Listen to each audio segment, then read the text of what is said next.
La primera epístola del apóstol Pedro, que nos va a dar referencias esta mañana para considerar, es una epístola que está dirigida en primer lugar a los primeros lectores. Dice el propio texto que escribe a los expatriados de la dispersión en el Ponto, Galacia, Capadocia, Asia y Bitinia, que en realidad son regiones de lo que hoy conocemos como Turquía. Así que escribe a comunidades de cristianos que se encuentran en esas zonas en un tiempo en el que los cristianos de esta región sufrían mucho. No sabemos exactamente por qué, no nos dice el texto cuál es la razón, pero estaban pasando un tiempo de prueba de gran intensidad. Algunos dicen que si eran persecuciones por causa del imperio, en fin, tanto da. El caso es que era un tiempo difícil, al punto que si hay una palabra que sirve de referente y de tema a esta epístola, es precisamente sufrimiento. La epístola tiene 5 capítulos, en 4 de ellos se alude al sufrimiento, a la persecución, a la prueba, a la crisis que padecen los cristianos. Y yo esta mañana quiero tomar 3 exhortaciones que el apóstol hace en esta epístola a estos cristianos que seguro son relevantes para nosotros hoy.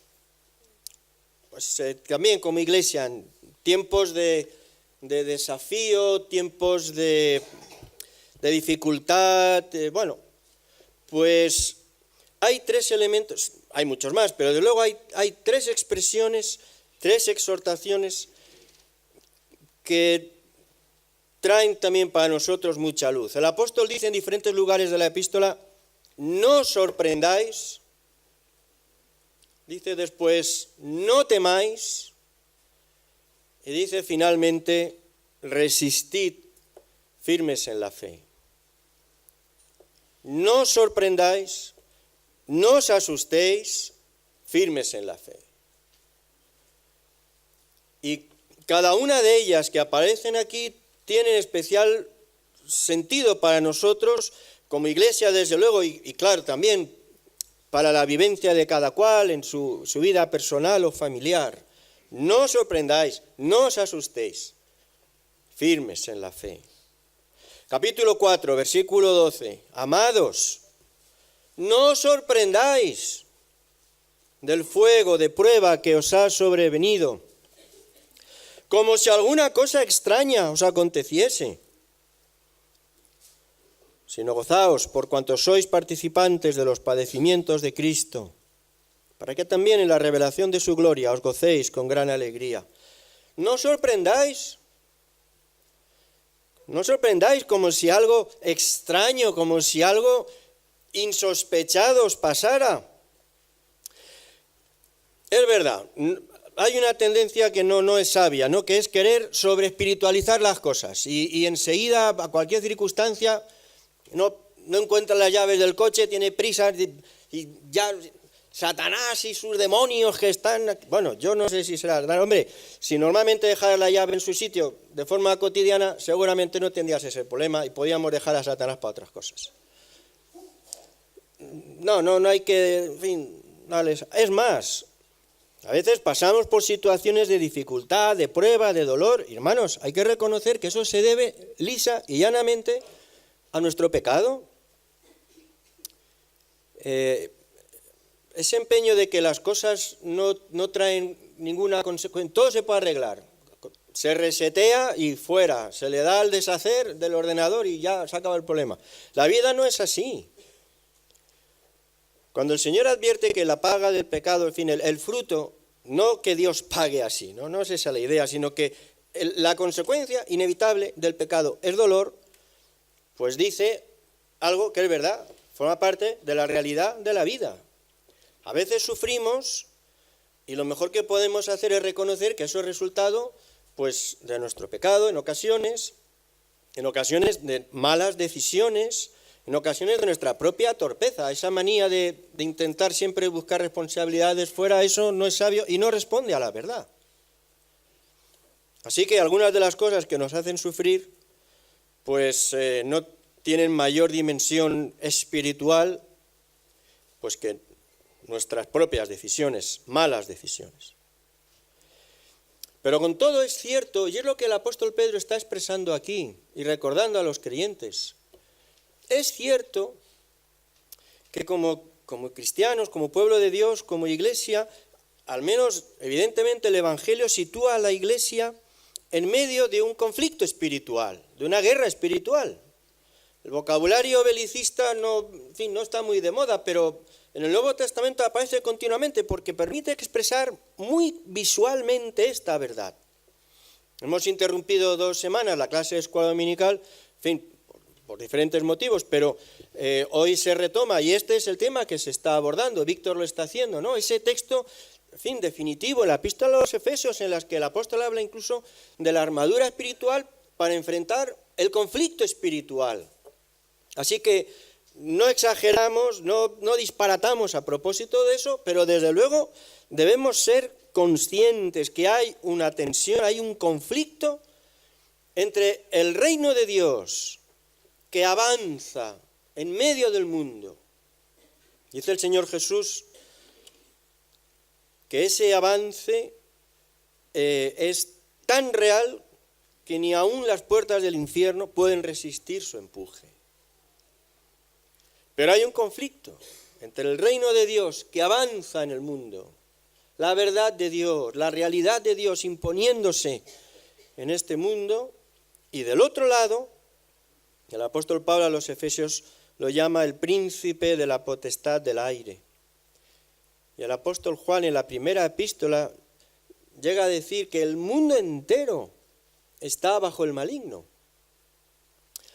Lo cual no significa, efectivamente, estos disparates que a veces decimos, es que es tan difícil encontrar un punto de equilibrio. Y a cuenta de esto se dicen a veces tantas majaderías. Pero eso no puede ocultar la realidad. La realidad de que hay un conflicto que no tiene que ver solo con nuestro pecado, con nuestros errores, no tiene que ver con las circunstancias sociopolíticas, estratégicas y todo lo que queráis, sino que además, junto con todo eso, hay también una dimensión espiritual en las cosas, que es más difícil de reconocer, porque eso no se percibe con tanta facilidad, o lo que es casi peor, se quiere reconocer en casi cada detalle, pero que está ahí. A esto es a lo que se refiere el apóstol Pedro cuando le dice, queridos, pero ¿de qué os sorprendéis? No sabemos cuál era la dificultad que pasaba, no sabemos cuál era la razón del sufrimiento, no sabemos exactamente qué era lo que les tenía ahí sacudidos, pero lo que el apóstol les dice, pero hombre, entristeceros si queréis, pero no me digáis que os sorprende. ¿Qué esperabais?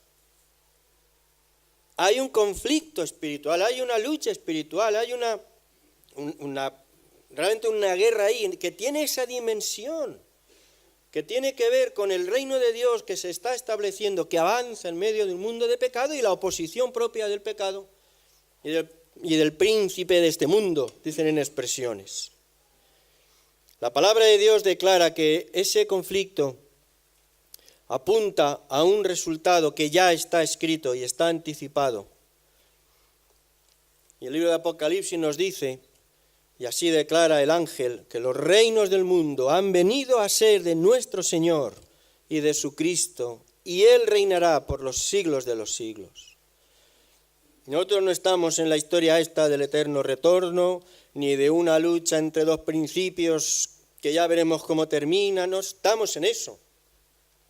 Nuestra convicción es que Dios ha escrito el final de la historia, y el final pertenece al Señor Jesucristo. Aquel que marchó como un cordero, decíamos, regresará como el león de Judá, y suya es la victoria definitiva. Mientras tanto, estamos en medio del conflicto. No hay opción, hay un conflicto y hay una tensión. El Señor Jesús, a propósito de Juan el Bautista, recordáis, advierte, él dice, el reino de los cielos sufre violencia, Ya sabéis que siempre aquí hago referencia a la versión de la Reina Valera, no del 60, sino la antigua, la de 1909, porque yo creo que lo recoge mejor. Dice, los reinos, el reino de los cielos sufre violencia, dice la anterior, y los valientes la arrebatan. Los violentos no quiere decir que, en fin, yo qué sé, los hooligans o algo de esto, ¿no? Son la gente decidida, la gente que pelea, la gente que se planta de pie en una sociedad donde todo es tan fofo, tan débil, donde hay el umbral de resistencia al dolor es mínimo, el umbral de resistencia a la... Dios mío, pierde uno el autobús y pilla una depresión, semejante contexto. Todas estas cosas, claro, suenan lejanísimas, pero ¿qué dice? Que si la pelea, que si... Pero ¿qué? Que no. ¿Pero cómo que no? Y es lo que el apóstol Pedro dice, queridos, pero no os sorprendáis. ¿De qué os sorprendéis? Pues entendemos que sea duro, entendemos que, en fin, pues sea complicado, hay motivos de dolor, de inquietud, todo eso, pero no de sorpresa. Eso no puede sorprender. No debe sorprender. No os sorprendáis además del fuego de pruebas, algo... No sabemos, pero algo gordo, que os ha sobrevenido, algo que os ha caído encima. Dice, como si alguna cosa extraña os aconteciese, pero es que esto no es extraño. No es extraño, es lo propio, es lo que sucede en cualquier conflicto, en cualquier guerra, en cualquier enfrentamiento. Pues que efectivamente hay una oposición y por tanto hay resistencia y hay conflicto y hay dolor y hay situaciones de inestabilidad, pues claro.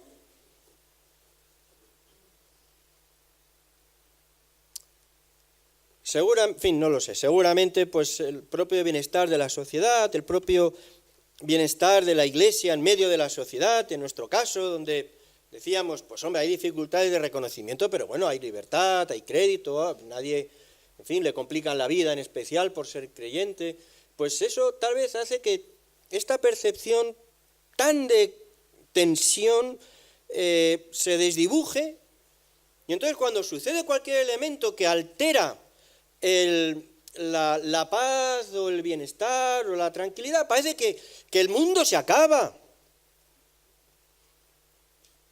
No os sorprendáis. No os sorprendáis como si algo extraño aconteciese. Tiene que ver con esta realidad. En el fondo, escribe el apóstol Pablo poco después, dice que cualquiera que sea la razón y cualquiera que sea el contexto, en última instancia, esto tiene que ver con el nombre de Cristo. Si sois vituperados, parece que una parte de la población, al menos donde estaban, rechazaban a los cristianos, pero dice, si sois vituperados por el nombre de Cristo, por causa del nombre de Cristo, al final... Cualquiera que sea la realidad y cualesquiera que sean las circunstancias inmediatas, esto pasa por esto, siempre hay un algo que lo explica, pero detrás de ese algo concreto, al final de todo, esta es la cuestión. El fuego de prueba por causa del nombre de Cristo, porque hay un conflicto.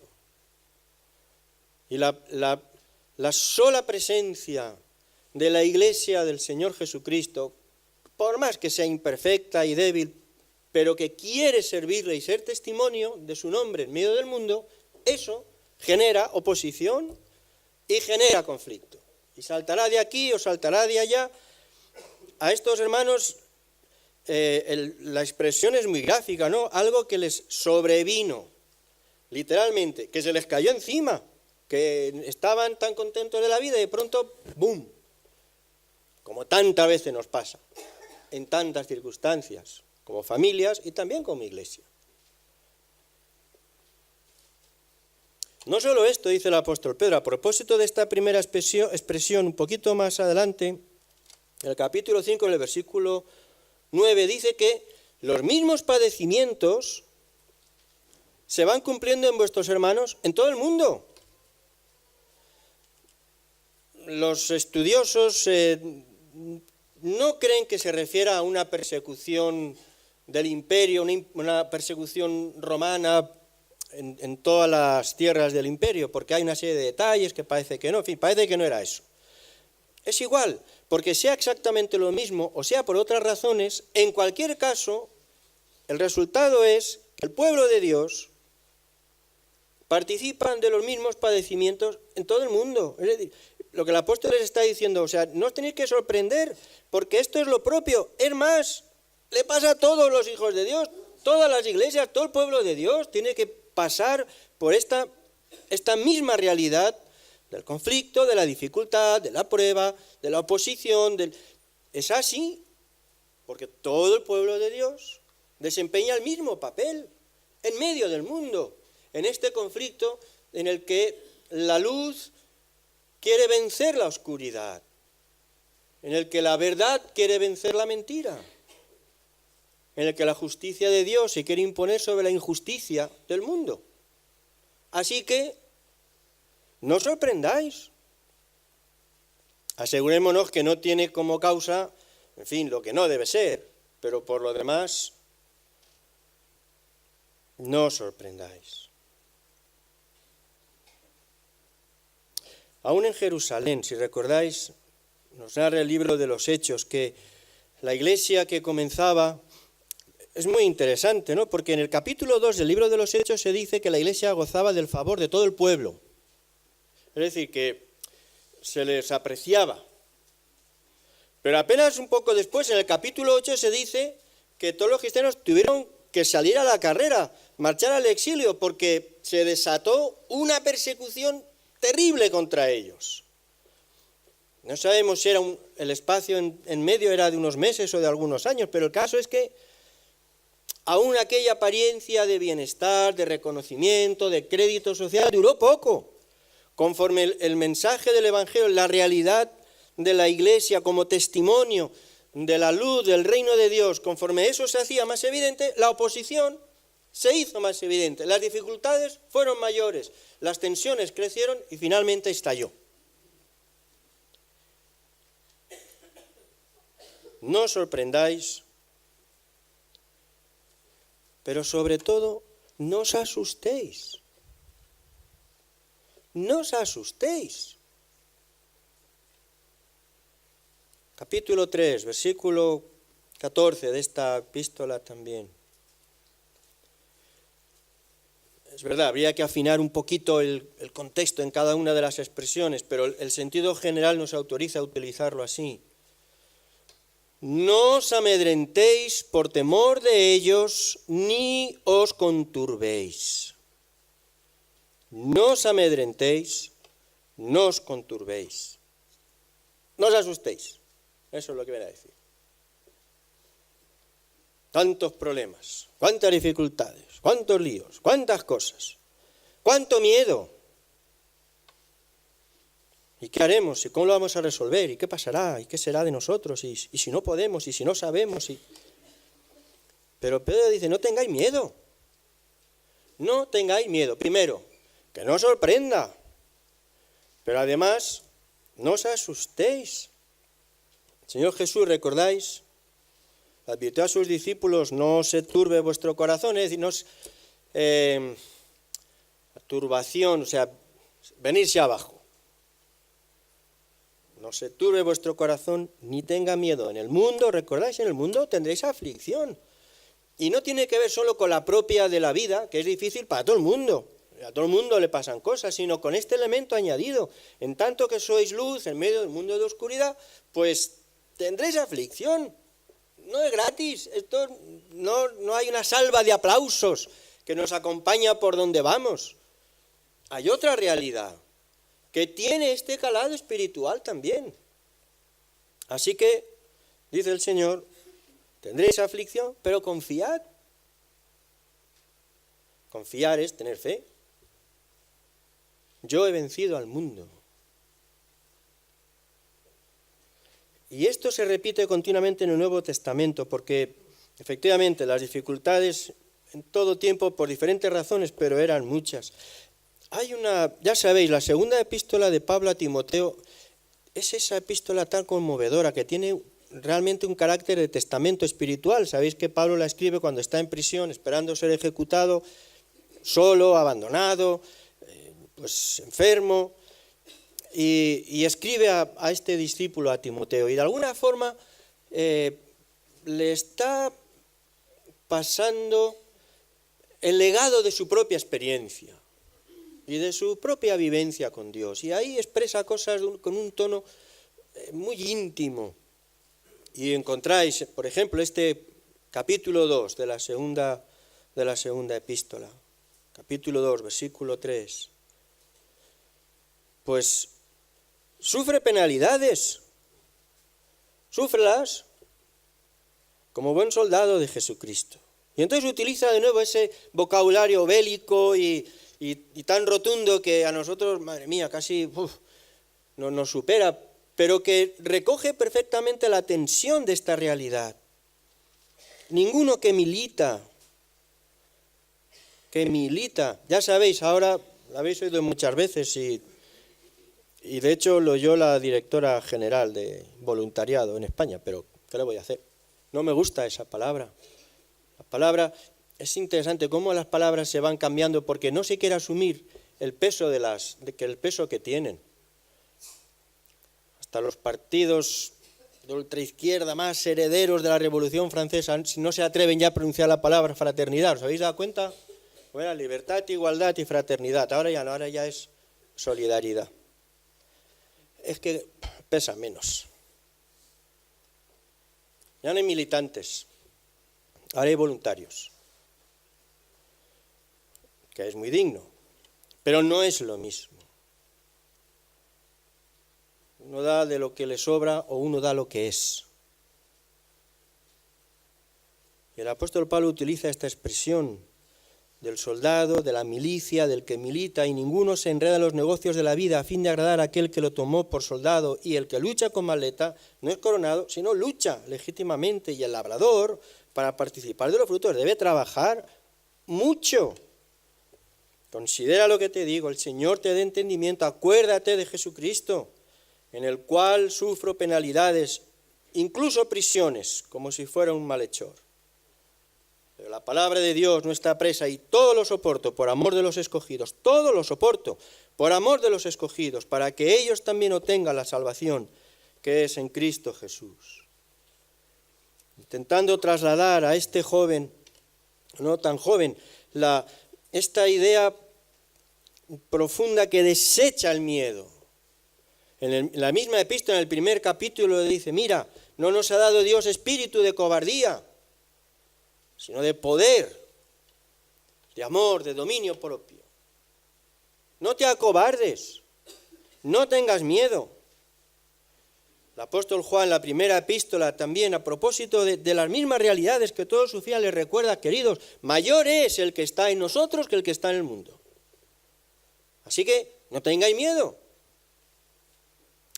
Nada sale gratis, no se da un solo paso en el reino de Dios en medio de este mundo, no se avanza un milímetro si no es pagando un precio, si no es encontrando resistencia que sobreviene, que no se sabe de dónde y se lía. Pero no tengáis miedo. No sé quién decía aquello de que solo debemos temer una cosa. Bueno, el jefe de la aldea de Astérix decía que solo había que temer que el cielo se desplomara sobre sus cabezas, ¿vale? Pero yo quería ser algo más filosófico, no sé quién era. Creo que decía, solo debemos temer al miedo. Nada más. Y nuestro único temor debe ser que las circunstancias, las dificultades, las realidades, todo eso nos lleve a renunciar, al menos en la práctica, a renunciar a ser lo que debemos ser como iglesia. Y de nuevo, este era, recordáis, el clamor de la iglesia en Jerusalén, en tiempos también de mucha dificultad. Ese texto tan precioso, cuando los mayores, las figuras más destacadas de la iglesia, algunos de los apóstoles, fueron llevadas a prisión. Y en medio de aquella situación, de la inseguridad, de la falta de referentes, de las amenazas, ¿recordáis aquella oración, capítulo 4, versículo 9? Señor, mira sus amenazas, mira lo que se nos viene, pero concede a tus siervos que con todo denuedo hablen tu palabra mientras extiendes tu mano para que se hagan sanidades y prodigios en el nombre de tu santo Hijo Jesús.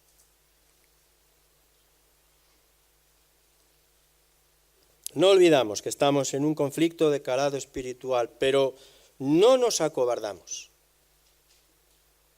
Yo lo que pido como iglesia en este tiempo, la responsabilidad que a mí me corresponde también en este tiempo, lo que yo reclamo de la iglesia es no acobardarse, no asustarse, no tener miedo.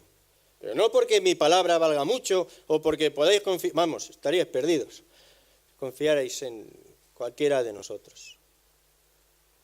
Porque este conflicto tiene una dimensión espiritual de la que Dios mismo asume el compromiso de sacarnos adelante. Esa es la realidad. No volvemos los ojos, no cerramos los ojos a las dificultades, no buscamos excusas fáciles, enfrentamos lo complicado de cada tiempo de lo que venga. Siempre ha sido complicado, siempre ha sido difícil, excepto para aquel que se esconde en una cueva y no sale ni a por la comida. Y a lo mejor se encuentra un escorpión en el fondo de la cueva y todavía es peor. Es siempre complicado, pero no nos asustamos. ¿Recordáis esa expresión de la epístola a los Hebreos? No tiene que ver exactamente con esto, pero a mí me parece tan interesante cuando dice el autor, dice, nosotros no somos de los que retroceden. ¿Recordáis? Nosotros no somos de los que retroceden para perdición, sino de los que tienen fe para perseverancia. Nosotros no somos de los que nos acobardamos. No porque seamos especialmente potentes, pero confiamos en Dios. Que nos sobreviene no sé qué, pues hombre, mejor que no fuera así, claro, pero no nos acobardamos, porque nosotros no queremos renunciar al llamado que tenemos de parte de Dios como iglesia en la parte que nos corresponde, y a pesar de todo, y en medio de todo, queremos ser, ya lo sabéis, una iglesia abierta a todos, fuerte en Dios, dinámica para servir, alegre para amar, y es lo que queremos ser. Y las dificultades que vengan, y los contratiempos, y las situaciones difíciles, y todo lo que pueda ser, pues bueno, lo enfrentamos, porque no somos de los que retroceden. Somos de los que confían en el Señor. Y no importa lo empinada que a veces se ponga la cuesta, nosotros queremos ser una iglesia en obediencia al Señor, no por otra razón, una iglesia relevante para esta generación. Una iglesia que anuncia el Evangelio de salvación en Jesucristo, la necesidad de un nuevo nacimiento espiritual para que las personas puedan vivir una realidad distinta más allá de las limitaciones de su propia naturaleza y de su propia condición. Una iglesia, por cierto, ha sido así hasta ahora, más interesada en acercarse a los enfermos que en recibir los parabienes de los santos. Y ha quedado una frase muy bien, pero vamos, no quiero que quede confusión al respecto. Una iglesia que no asusta a los publicanos y a las prostitutas. ¿Vale? Porque quiere ser como Jesús, no por otra razón. Aunque algunos santos nos puedan descalificar, como a Jesús, pero este es el llamado, En un tiempo difícil también para la sociedad, donde, Dios mío, asomaros, en fin, hay que vacunarse para ver el periódico y tomarse, no sé, un copazo de algo, con perdón, para resistir las noticias, ¿no? Pero ¿qué es esto? Bueno, pues, pero esto es lo que hay. Necesidades, miseria, conflicto, confusión, desastre. Claro, es el reino de las tinieblas y todo ahí es lo que es. Una iglesia, y eso es lo que fariseos, religiosos con su mejor intención, realmente con toda honestidad, no podían entender de Jesús. ¿Cómo era posible que prefiriera a toda aquella gentuza en lugar de a ellos? Los publicanos, que eran, vamos, se puede decir en el púlpito, eran unos golfos. Los publicanos eran unos ladrones que además abusaban de su situación de poder y esquilmaban al personal. Y las prostitutas y los otros y tal, y los samaritanos y toda aquella caterva de gente, pero nunca pudieron entender que Jesús prefiriera a toda aquella gente que a ellos mismos. Pero este es porque era el modo de ser y de hacer de Jesús, que es también el modo de ser y de hacer de su iglesia. Que dicen, bueno, pues si dicen, que dicen, ¿no? Que decía aquel. A veces es inevitable. A veces viene aquí Mariano y hace un poquito de terapia y se relaja de las cosas que dicen de él, ¿no? Pues, yo no llego a tanto, pues ya dicen algunas también, ¿eh? Bueno, pues ¿qué le vamos a hacer? Pero no renunciamos a nuestro llamado. No podemos renunciar porque esta es nuestra labor, esta es nuestra tarea, para esto estamos. Alguien decía, mancharnos las manos sin mancharnos el corazón. Claro, claro. Mancharnos las manos con la porquería que hay alrededor, eso sí, sin permitir que esa porquería entre dentro de nosotros, pero esta es la labor, esta es la tarea, una iglesia que mira y se afirma en lo eterno, pero que no levanta los pies del suelo y que denuncia el pecado y anuncia la salvación y encarna, aunque sea pues muy torpemente, las verdades y los valores del reino. Así pues, no os sorprendáis. No os sorprendáis y no os asustéis. Más aún, capítulo 5, versículo 9. Resistid firmes en la fe. Al malo y a lo malo. Resistid firmes en la fe. Las dos exhortaciones anteriores no es algo que uno asume así, una especie de varias sesiones de coaching religioso, no sé qué, ¿no?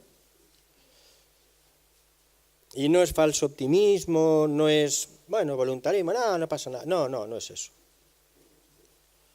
Todas estas cosas se hacen realidad por la fe y se conquistan por la fe. ¿Recordáis? Primera de Juan, capítulo 5, versículo 4. Esta es la victoria que ha vencido al mundo, nuestra fe. No nosotros, nuestra fe. Hoy que no está Ofelia, voy a hablar un poquito bien de mi suegra. Bueno, no está Ofelia, pero bueno, está grabando, yo confío que el mundo lo vea, ¿no? Pero, y si no, se lo recordáis, así. Pero recuerdo, en fin, pues esta gente que no tiene muchos títulos universitarios, pero donde la verdad del Evangelio cala. Y un momento determinado, una situación de apuro terrible, en un familiar y esta persona, bueno, entró en pánico, perdió los nervios, desquiciada. Y entonces, dice la madre de Ofelia, pues ahora tienes que echar mano de lo que crees.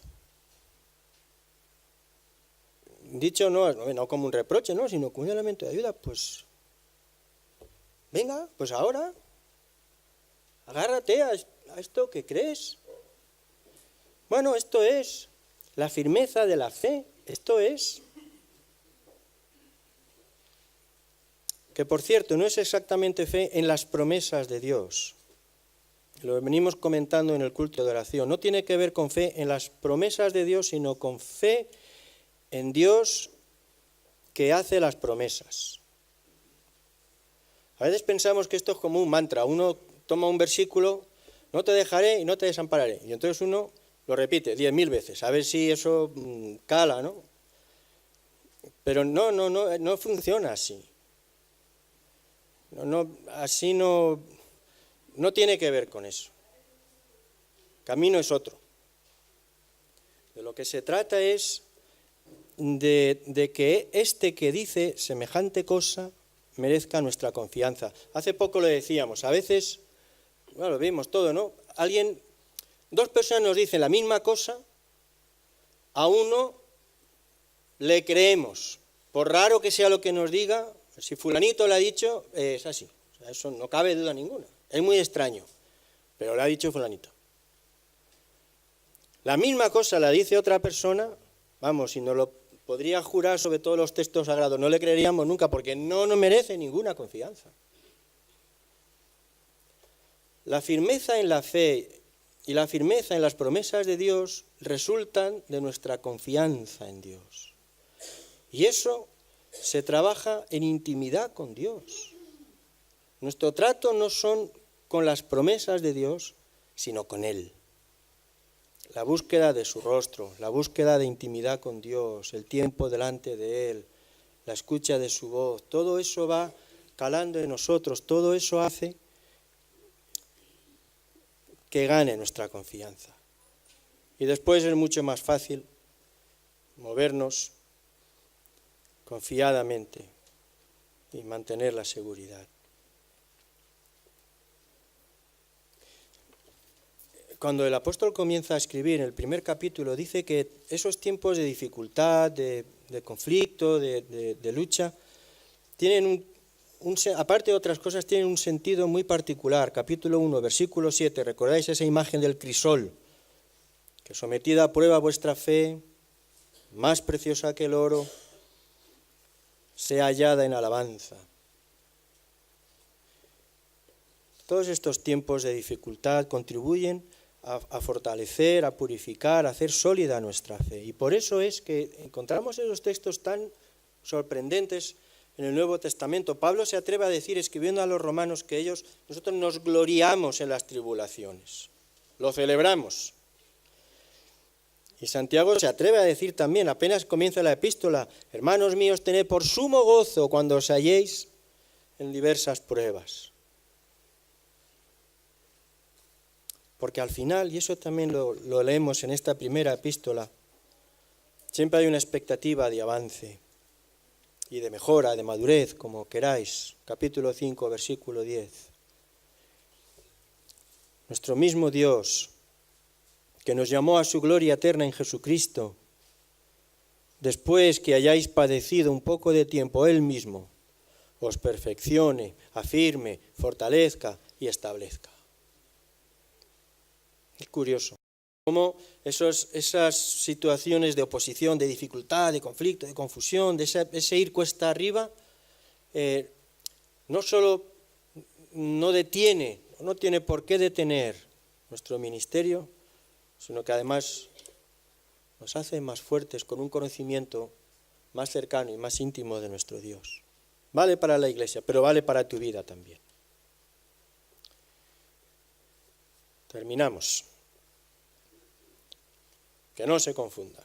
No somos masoquistas, ¿vale? No nos gusta sufrir. Si a uno le encanta pasarlo mal, por favor, que pida cita, porque eso no es sano. No vamos de mártires, no es esa la cuestión. Pero no nos acobardamos. Y cuando llegan los tiempos de conflicto, no nos venimos abajo, porque entendemos lo que pasa. Y entendemos que más allá de este problema, del otro, la cosa, de la economía, del no sé qué, más allá de todo eso hay un conflicto espiritual que hay que enfrentar. Porque siempre habrá una oposición espiritual a propósito de estas cosas. Así que en lugar de sorprendernos y menos aún de espantarnos, nos fortalecemos en fe y buscamos a Dios y nos hacemos fuerte en Él. Si crees, dice el Señor, si crees, verás la gloria de Dios. Y nosotros buscamos el rostro de Dios. Efesios 6, ¿no? Y nos fortalecemos en el Señor y en el poder de su fuerza y nos vestimos con la armadura de Dios. Y por cierto, termina el texto diciendo, orando en todo tiempo, con toda oración y súplica, velando con toda perseverancia y buscando así dirección de Dios. Leí esta mañana, ya digo, a modo de conclusión, esa manera tan vibrante con la que comienza el libro de los Hechos de los Apóstoles. Y en el capítulo primero, el versículo 14, se nos dice que ahí estaban como 120 personas que perseveraban unánimes en oración y ruego.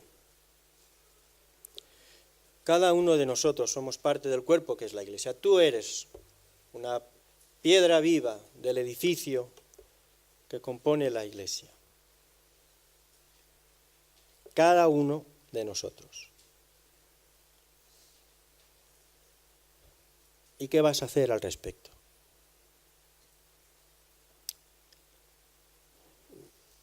¿cómo vas tú a jugar este papel? ¿Cómo vas a contribuir tú a fortalecernos, permanecer firmes en la fe? No asustarse, no asombrarse. ¿Cuál va a ser tu contribución para que el cuerpo permanezca firmemente asentado y confiado en Dios? ¿Qué harás de más exactamente? Yo leía este pasaje que os cito ahora de esta mañana y yo pensaba en estas 120 personas.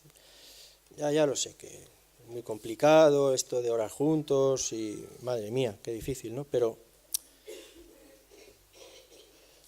yo veo 120 personas aquí, juntas,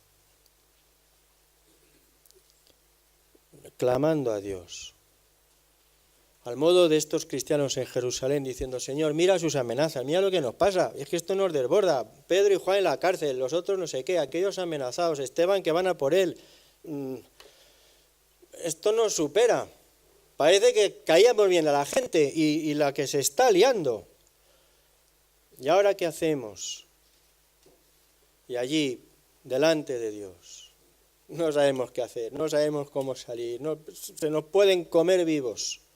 Pero aquí estamos, delante de Dios, buscando tu rostro, clamando al Dios, unánimes en oración, porque la respuesta no vendrá de nuestra capacidad, los recursos no nos pertenecen. Este es un conflicto de calado espiritual y es solo Dios quien lo puede ganar. Le necesitamos. Más allá de lo que decimos y en lo que todos estamos de acuerdo, le necesitamos. Y la necesidad no es una necesidad meramente retórica, debe ser un clamor desesperado. Decía el salmista: si Dios no hubiera estado con nosotros, lo dice literalmente, vivos nos habrían devorado. El conflicto en el que la Iglesia de Dios, en todas las generaciones y desde luego también nosotros, se mueve, siempre tiene este sentido. Y por eso es vital la intervención directa de Dios, para que todo lo que son amenazas puedan ser superadas y seguir adelante. Piensa cuál puede ser tu papel. Yo me quedo con esa imagen y no la veo lejana, ni creo que sea tan difícil. Esos 120 juntos, clamando delante de Dios. El día 25, viernes, está en la hoja, tendremos de nuevo una velada de oración cada 2 meses. Ya os lo he dicho alguna vez, hay que venir. Pero no será con un tiempo juntos cada 2 meses que de verdad libremos esa batalla con vigor. Yo os animo, sean los grupos de hogar y desde luego el encuentro aquí entre semana, a encontrarnos para clamar delante de Dios, decir: Señor, nosotros no somos de los que retroceden, pero necesitamos tu intervención. No nos sorprende, no nos asustamos, pero necesitamos que tú intervengas. Y así dice el apóstol Pedro, vemos la gloria de Dios.